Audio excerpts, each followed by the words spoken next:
The modern supermarket is not a storehouse. It is a lie.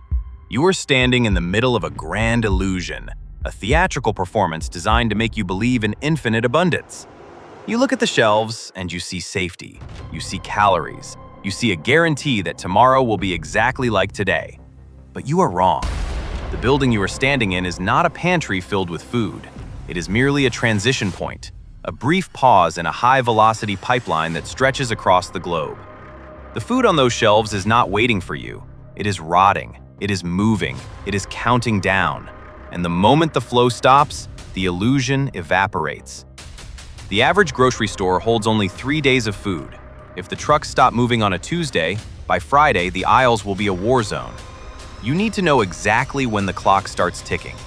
Most people will wait for the news to tell them the supply chain has collapsed. By the time the news anchors speak, it is already too late. You must identify the collapse before the panic sets in. You must see the ghost in the machine. Before the lights go out and the digital transactions fail, you need to establish a connection with the reality of this situation. Leave a like to mark this frequency as a priority in the algorithm, and subscribe if you intend to survive the silence that follows. This is your only warning. The global economy operates on a philosophy known as just-in-time delivery. This is a logistics strategy developed by Toyota in the 1970s and adopted by every major retailer in the world to maximize profit. The corporate accountants realized that storing inventory costs money. Warehouses are expensive. Excess stock is dead capital. So, the retailers eliminated the back room. There is no secret stockpile in the back of the store. The back room is now a truck on the highway. The entire system relies on perfect synchronization. A barcode is scanned at the register, a signal is sent to a distribution center, and a truck is dispatched to replace that exact item. It is a seamless, beautiful dance of algorithms and diesel engines. But it is a fragile house of cards. A cyber attack on a shipping giant, a strike by dock workers, or a fuel crisis does not just slow down the system, it shatters the system. The pipeline bursts. And because there is no buffer, there is no resilience. When the kinetic energy of the supply chain drops to zero, the starvation begins immediately. You need to know how to spot the death rattle of this system. The managers of these stores are trained to hide the emptiness. They use a technique called facing or blocking. When inventory runs low, the employees are instructed to pull the remaining few items to the very front of the shelf edge. This creates a wall of products that looks full and orderly to the casual observer walking down the aisle. But this is a facade. The emptiness is hiding right behind the first can. When you walk into a store, do not look at the front of the shelf. Look behind the first row. If you see a solid wall of product, but darkness and empty steel behind it, the pipeline has already severed. The truck stopped coming 48 hours ago. This is the specific visual pattern of a supply chain collapse. The facade is thin. The store is hemorrhaging inventory, and the staff is desperately trying to mask the bleed. The moment you see the facing illusion applied to staples like rice, beans, or canned meat, you are in the chaotic window between the collapse and the panic. You have approximately 20 minutes to fill your cart before the general population realizes the store is dead. You must not waste this time grabbing perishable garbage or comfort foods. You need to secure the biological necessities that will disappear first and never return. The first item on your panic list is not bread, and it is not milk. The first item is iodized salt. The uneducated masses will ignore the salt aisle. The mob will fight over toilet paper and frozen pizza, leaving the most critical survival mineral on the shelf. This is your advantage. You must understand the biochemistry of your own body to understand why salt is worth more than gold in a collapse scenario. Your body runs on electricity. Your nerves transmit signals, your muscles contract, and your heart beats because of an electrolyte balance driven by sodium and potassium. This is not optional. Sodium is the conductor of the electrical signals that keep you alive. In a survival situation, you will be exerting yourself. You will be sweating. You will be drinking untreated water or water-lacking minerals. Without adequate sodium intake, you will suffer from hyponatremia. The symptoms are brutal: nausea, headache, confusion, seizures, and eventually coma and death. The medical history of warfare is filled with armies that collapsed not from bullets, but from salt deficiency. But the value of salt extends beyond your internal physiology. It is the primary tool for preservation. When the grid goes down, the refrigerators stop. The freezer becomes a warm box of rotting bacteria. You cannot freeze the deer you hunt or the cow you barter for. You must cure it. Salt is the only thing standing between your food supply and putrefaction. You need to purchase salt in massive quantities. Do not buy the small shakers. Look for the bulk bags on the bottom shelf. Ideally, you want iodized salt to prevent goiter and thyroid issues, which will resurface rapidly in a post-industrial diet. Salt does not expire. It is a rock. It has sat in the earth for millions of years. It will sit in your basement for 20 more. It is the ultimate trade good. A pound of salt will eventually buy you more labor and loyalty than a stack of useless paper currency. While the frantic shoppers are wrestling over the last loaf of bread that will mold in 3 days, you will be walking out with 50 pounds of the mineral required to preserve meat for 3 years. This is the difference between a consumer and a survivalist. The consumer buys for tonight's dinner. The survivalist buys for the next decade of winters. However, salt is only the beginning. Once you have secured the ability to regulate your internal chemistry and preserve your calories, you must address the immediate threat of infection and waterborne disease. The supply chain collapse means the water treatment plants will eventually fail. The chlorine trucks will stop arriving at the municipal reservoirs. The water coming out of your tap will become a vector for cholera, dysentery, and giardia. You cannot boil every drop of water you need for washing, cleaning, and sanitation. You need a chemical weapon against the microscopic world. You need to move to the cleaning aisle immediately. The second item on your panic list is plain, unscented household bleach. You must ignore the brightly colored bottles boasting about fresh scents, splashless formulas, or fabric protection. Those additives are chemical contaminants that will turn your water supply into a toxic cocktail. You are looking for sodium hypochlorite in a concentration between 5 and 6%, and nothing else. The uneducated shopper sees bleach as a way to whiten laundry. You must see bleach as liquid life support. When the municipal pressure fails, the water in your pipes will stagnate. Bacteria, viruses, and parasites will begin to multiply exponentially in the warming darkness of the infrastructure. Consuming this water without treatment is a suicide pact with biology. Boiling is effective, but boiling consumes fuel, and in a collapse scenario, fuel is a finite resource you cannot afford to waste on every cup of water. Bleach offers a chemical solution to a biological problem. The mechanism is simple and violent. Sodium hypochlorite acts as a powerful oxidizing agent. When introduced to water, it releases hypochlorous acid. This acid attacks the cell walls of bacteria and the protein coats of viruses. It steals electrons from the chemical structure of the pathogen, causing the cell wall to rupture and the organism to disintegrate. This is chemical warfare on a microscopic scale. You need to understand the ratio perfectly because the margin for error is slim. 8 drops of regular bleach per gallon of clear water. 16 drops if the water is cloudy. Wait 30 minutes. If you cannot smell a faint hint of chlorine, the biological load was too high, and you must repeat the process. However, you must also understand the limitation of this chemical. Bleach is unstable. It has a half-life. Bleach degrades into useless salt water after 6 to 12 months. It is a temporary bridge to get you through the initial die-off phase while you establish long-term filtration systems like sand filters or solar distillation. Grab the gallon jugs from the bottom shelf, but treat them as a perishable asset. Use them to survive the first wave of cholera while the rest of the neighborhood is dying of dehydration. Once you have secured your water, you must secure your energy. The third item you must sweep into your cart is white granulated sugar. This recommendation will confuse the modern health-conscious consumer who has been trained to view sugar as a poison. In a sedentary world of abundance, sugar is indeed a metabolic disruptor. But you are no longer living in a world of abundance. You are entering a world of caloric deficit. The kinetic energy required to survive, chopping wood, hauling water, patrolling perimeters, and shivering through unheated nights, will burn through your body's glycogen stores in hours. Sugar is the purest, most compact form of chemical energy available in the supermarket. It is instant fuel for the mitochondria in your cells, but its value goes far beyond calories. Sugar is a powerful medical tool. In a world without antibiotics, an infected wound is a death sentence. When the pharmacies are looted and the hospitals are burning, you will need to treat deep lacerations yourself. Sugar is a bacteriostatic agent. When you pack a deep wound with sugar, you create a hypertonic environment.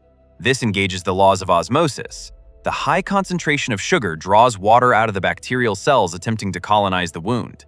The bacteria dehydrate and die, unable to reproduce. This technique has been used for centuries on battlefields before the invention of penicillin, and it will be used again. Furthermore, sugar is the primary feedstock for fermentation. With sugar, water, and yeast, you can produce ethanol. Alcohol will be the currency of the new world, used for sterilization, fuel, and trade.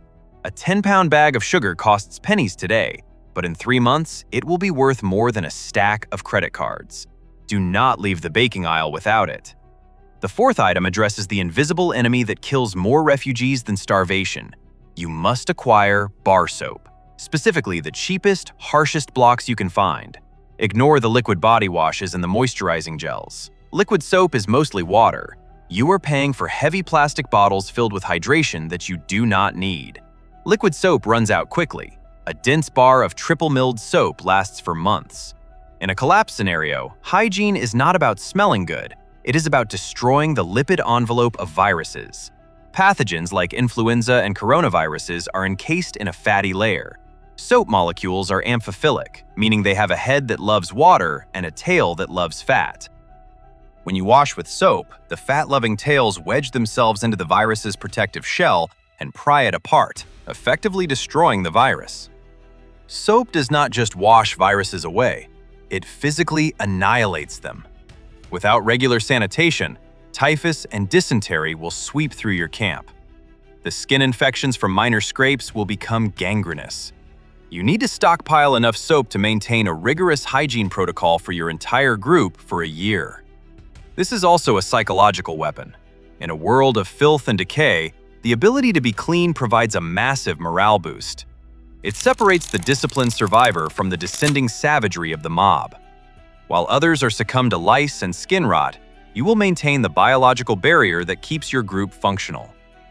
Finally, you must secure the ability to create the most fundamental element of civilization. The fifth item is disposable butane lighters. Do not fantasize about starting fires with friction or flint and steel. Those are primitive skills that require time, dry tinder, and practice. Luxuries you will not have when you are freezing, wet, and exhausted. The survival experts on television make friction fire look easy. Physics dictates that friction fire is an inefficient expenditure of calories with a high failure rate in damp conditions.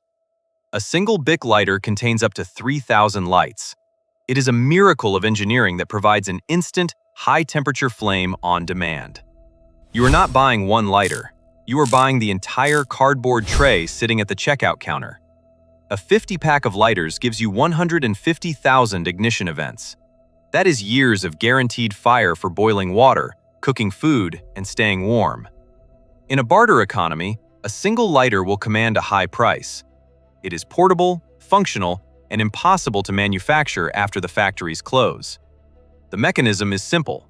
A spark wheel strikes a ferrocerium flint to create a spark, while a valve releases pressurized butane gas. It is reliable technology that works until the fuel runs out. Fire is life. Without it, you cannot sanitize water, you cannot cook raw meat, and you cannot ward off hypothermia. To rely on rubbing sticks together when you could have spent $10 on a tray of lighters is a failure of logic. Grab the tray, hide it in your bag, do not hesitate. These 5 items, iodized salt, unscented bleach, white sugar, bar soap, and disposable lighters, are the pillars of your initial survival strategy. They are cheap, they are overlooked, and they are absolutely critical. But acquiring the items is only the first step. You have the materials, but you do not yet have the doctrine. The moment you walk out of those sliding glass doors with your cart full of supplies, you are entering a hostile environment. The parking lot is no longer a safe zone. It is a transition space where the desperate will prey on the prepared. You need to know how to move, how to hide your resources, and how to disappear before the gridlock traps you in the kill zone. The items will keep you alive, but only if you can get them home. The moment you exit the store, the rules of engagement change. You have secured the assets, but possession is only 9/10 of the law in a civilized society. In a collapse scenario, possession is 0/10 of the law. Retention is everything. The parking lot you are walking into is a tactical nightmare. It is a wide-open killing field with limited cover and multiple choke points. The people around you are not yet enemies, but they are competitors who are rapidly waking up to the reality of scarcity. The facing illusion inside the store is failing. The shelves are starting to show gaps. The panic is still subsonic, a low-frequency hum of anxiety, but it is about to spike. You must transition from a shopper to a ghost. Your goal is not to fight. Your goal is to vanish. Do not load your car in the usual manner. The typical consumer opens the trunk, exposing their entire stockpile to the world while they meticulously arrange bags. This is a beacon. You are advertising your wealth to every desperate observer in the vicinity. Instead, bring the cart immediately to the side of your vehicle away from the main flow of traffic. Open the rear door, not the trunk. Throw the bags into the footwells and cover them immediately with a blanket, a coat, or trash. The visual signature of your supplies must be erased instantly. Speed is security. Every second you spend lingering in that asphalt wasteland increases the probability of an interception. The psychological state of the crowd is fragile. If one person screams, if one fight breaks out over a bag of rice, the herd mentality will snap. The thin veneer of social contract will evaporate, and the parking lot will become a riot zone. You must be gone before the first glass breaks. You are driving a vehicle that runs on a complex supply chain of its own. Your car is a machine dependent on refined petroleum, a product that requires global extraction, transportation, and chemical processing. When the trucks stop delivering food, they also stop delivering fuel. The gas stations will run dry within hours of the grocery stores. Do not join the lines. The line at the gas station is a trap. It is a stationary target for criminals and a focal point for civil unrest. If you have less than half a tank, you have already failed a primary survival protocol. But if you are caught in the collapse with low fuel, you must make a cold calculation. Is the fuel required to get home worth the risk of the queue? If you live in an urban center, the answer is likely no. The gridlock will paralyze the city streets long before you reach the pump. You need to understand the physics of traffic flow. Traffic is a fluid dynamic system. When capacity exceeds a certain threshold, flow drops to zero. This is not a traffic jam, it is a parking lot. In a panic evacuation or a supply rush, the road network will succumb to what is known as gridlock collapse. Intersections will be blocked by drivers trying to force their way through red lights. Accidents will go uncleared because emergency services are overwhelmed. Your 2-ton metal escape pod will become a steel cage. You must have an egress route that avoids the main arteries. The highways are death traps. Stick to the side streets, the industrial backroads, the paths that the algorithm of Google Maps does not prioritize. You are navigating by local knowledge, not by GPS, because the data centers serving those maps might already be throttling down. Once you are moving, you must adopt a mindset of gray man camouflage. This is not about wearing military fatigues. Wearing tactical gear in a civilian collapse is a sign that says, "Shoot me first, I have good loot." You want to look like a refugee, not a soldier. Your vehicle should look nondescript. No political bumper stickers, no prepper decals, no signs of aggression or affiliation.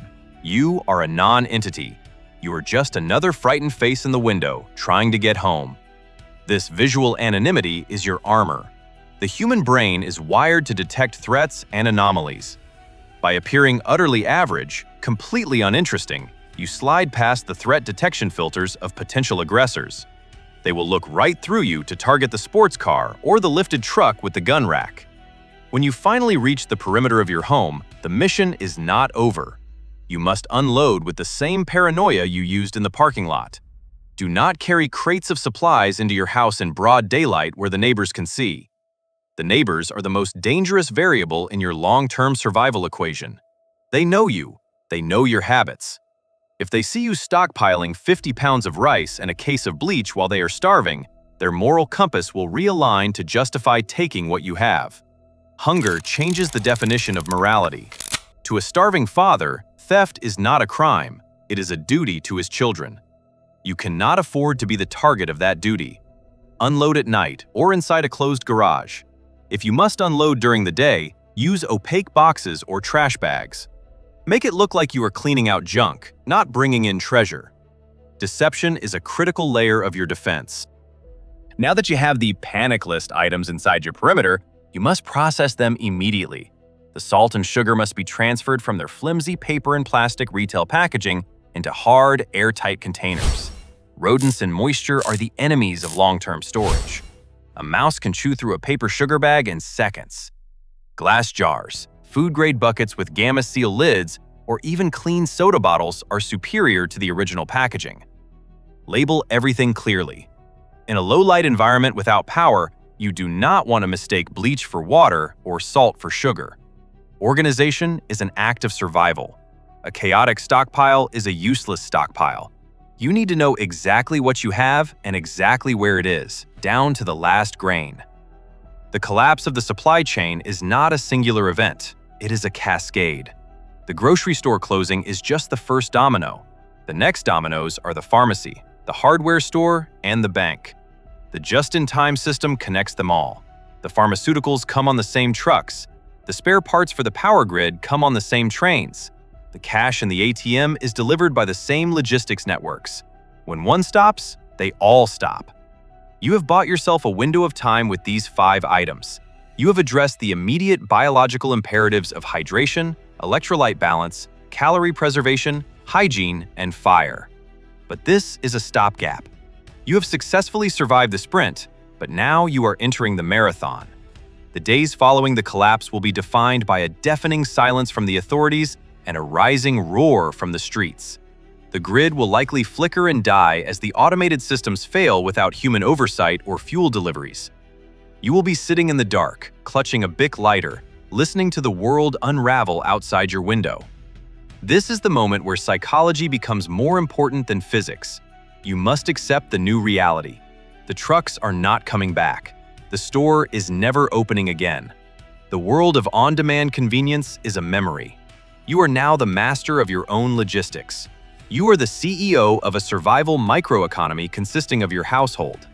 The decisions you make in the next 48 hours will determine if you remain a sovereign individual or become a statistic. You are now inside the fortress. The door is locked. The supplies are hidden. You must immediately kill the normalcy bias in your brain.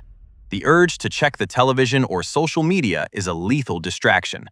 The government cannot fix a system based on physics that is already shattered. You must understand the 9-meal gap. Civilization is only 3 missed meals away from anarchy. The timeline is absolute. The first 24 hours are confusion. By 72 hours, the mob stops looking for electronics and starts kicking down doors for calories. You must be invisible before the sun rises on the 3rd day. While the streets descend into chaos, the grid will fail. This is not a possibility. It is a mathematical certainty. Without human engineers to balance the load, the turbines will trip offline. When the blackout hits, your home becomes a life support capsule. You must enforce strict light discipline. A single candle flicker seen from the street is a beacon that screams you have resources. Light is information, and you do not broadcast your location. Do not board up windows on the outside. This signals you have something to protect. Keep the house looking abandoned. You must also master the laws of thermodynamics. Without HVAC, your home is a freezing box. Do not try to heat the entire house. Build a microclimate. Set up a tent or build a fort inside your living room. The human body is a 100-watt heater. 3 people in a confined space generate 300 watts of thermal energy. This is physics. It is efficient to heat 10 cubic feet, not 10,000. Finally, address sanitation immediately. With water pumps dead, the toilets are toxic biohazards. Seal them. Use a bucket system and bury waste deep. In the history of sieges, disease kills more than bullets. Do not let your own biology become your enemy. The knock on the door is inevitable. When you hear knuckles rapping against wood in the silence, your heart rate will spike. Silence is your primary weapon. An unanswered door is a question mark. An answered door is a confirmed target. The vast majority of looters are opportunistic predators looking for low-hanging fruit. If the house remains dark and silent, the wolf pack will move on. However, if the intruder persists or attempts to breach, you must shift tactics. You do not open the door. You speak through it with absolute command. You must present a hard target profile.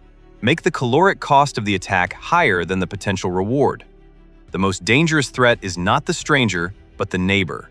This is the lifeboat dilemma. A neighbor begging for food is a tactical trap. You must suffocate your empathy with logic. In a closed system with finite resources, charity is a mathematical error. If you give away a cup of rice, you have not just lost calories, you have revealed a secret. You have proven you have a surplus. Information travels faster than a virus. The hand that feeds is the first hand that gets bitten when the food runs out. To survive, you must appear as desperate as they are. You must look hungry. You must never admit to having a stockpile. Your generosity will not save them. It will only ensure you both starve. You are now living in a world of pure energy exchange. Every action costs calories. Every word is an information leak. The salt, bleach, sugar, soap, and lighters are merely tools to manipulate physical laws in your favor. They buy you time to adapt. The supply chain was a crutch, and that crutch is gone. You are learning to walk again on broken legs. The pain is the proof that you are still alive. The supermarket is now a tomb.